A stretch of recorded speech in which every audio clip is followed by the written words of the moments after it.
దేవునికి స్తోత్రం. ఈరోజు ఆరాధనీయుడగు దేవదేవుడైన యేసుక్రీస్తు ప్రభువారి యొక్క పరిశుద్ధ వాగ్దానం, నీ దేవుడైన ప్రభువును ప్రేమింపవలెను అన్నది ప్రధానమైన ఆజ్ఞ. మార్కు శుభవార్త 12:30.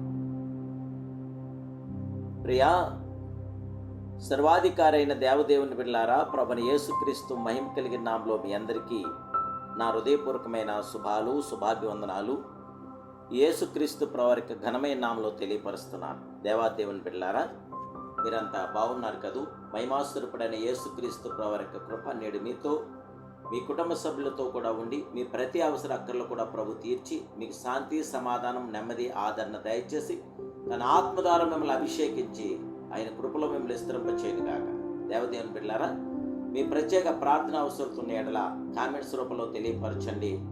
అలాగే మీ పేరు, మీ అవసరత కూడా తెలియపరచండి. అలాగే ఛానల్ లైక్ చేయండి. సబ్స్క్రైబ్ చేసుకోకపోతే సబ్స్క్రైబ్ చేసుకుని అనేకులకి వాక్యాన్ని షేర్ చేసి ప్రభు యొక్క నామాన్ని మహిమపరచండి. దేవుని బిడ్డలారా, మన దేవుడైన యేసుక్రీస్తు ప్రభువారు ఆరాధనీయుడు, ఆరాధనకి యోగ్యుడు. ఆయన్ని మనం ఆరాధించాలి. ఆరాధన అనగా ఏంటి? నీవు నీ పూర్ణ హృదయంతోనూ, నీ పూర్ణ ఆత్మతోనూ, నీ పూర్ణ వివేకముతోనూ, నీ పూర్ణ బలముతోనూ నీ దేవుడైన ప్రభువును ప్రేమింపవలన్నది ప్రధానమైన ఆజ్ఞగా ఉన్నది. దేవుణ్ణి మన హృదయపూర్వకంగా, మనస్ఫూర్తిగా దేవుని ప్రేమించాలి. ఆరాధన యొక్క జన్మస్థానము హృదయం అందలి ప్రేమ.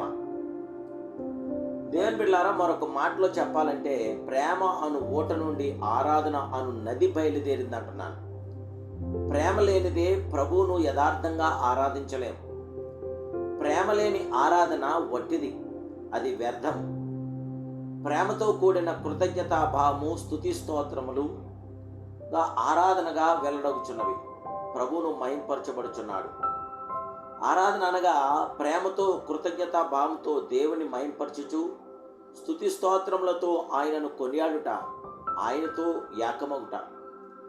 ఆరాధనను మాటను అంత తేలిగ్గా విశదపరచలేం. కారణం, అందులో లోతైన భావం ఉన్నది. అది ఎన్నో పదముల కలయిక. దేవుని బిడ్డలారా, దేవాదేవుడి నామానికి మహిమకరంగా, ఆయన నామానికి ఘనతగా మన జీవితాలు ఎల్లప్పుడూ కొనసాగుతూనే ఉండాలి. ఆరాధనలో కొనియాడట ఉన్నది. సాగిలపడుట, నమస్కరించుట, స్తుతించుట, సేవించుట, బలులర్పించుట, మహిమ చెల్లించుట, పాటలు పాడుట, వాయిద్యములు వాయించుట, కానుకలు చెల్లించుట, ఆయన నామను ప్రస్తావించుట వంటి ఎన్నెన్నో కార్యక్రమాలు ఉన్నవి దేవదేవుని బిడ్డలారా. కనుక దేవదేవుణ్ణి ఆయా రీతుల్లో మనం దేవుణ్ణి ఆరాధిస్తున్నాం.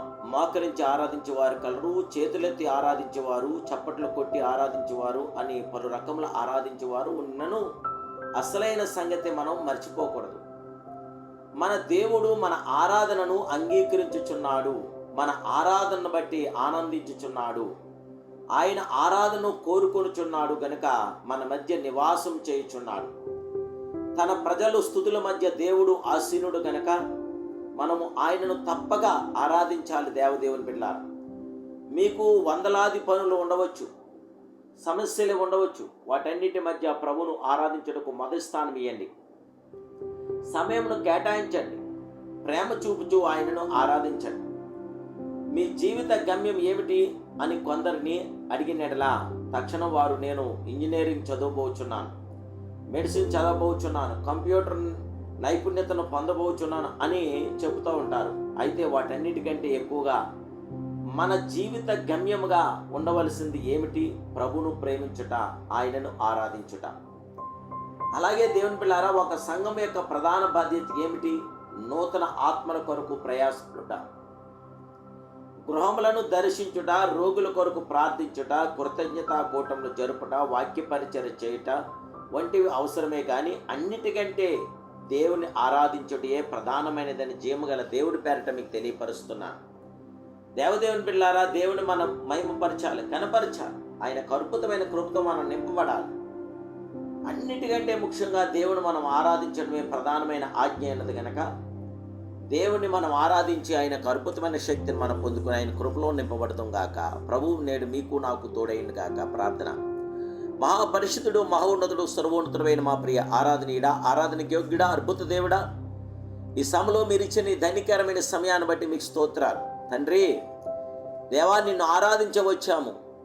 మీ కృప ద్వారా మమ్మల్ని బలపరచండి, మీ కృపాకి నాలు ఉదయింపచేయండి. మీ ప్రసన్నత, మీ పరిపూర్ణత మాకు దయచేసి మీ కృపలో మమ్మల్ని విస్తరింపచేసి పరిశుద్ధాత్మ గొప్ప మీ కార్యం మీ బిడ్డలను మాకు దయచేయమని మా ప్రభుడు రక్షకుడు పరిశుద్ధుడైన యేసు నామములో ప్రార్థిస్తూ బిడ్డలను ఆశీర్వదించి అభిషేకించి జయ విజయాలు దయచేసి కృపలో విస్తరింపచేయమని ప్రార్థిస్తున్నాను కన్న తండ్రి. Amen, amen, amen. May God bless you.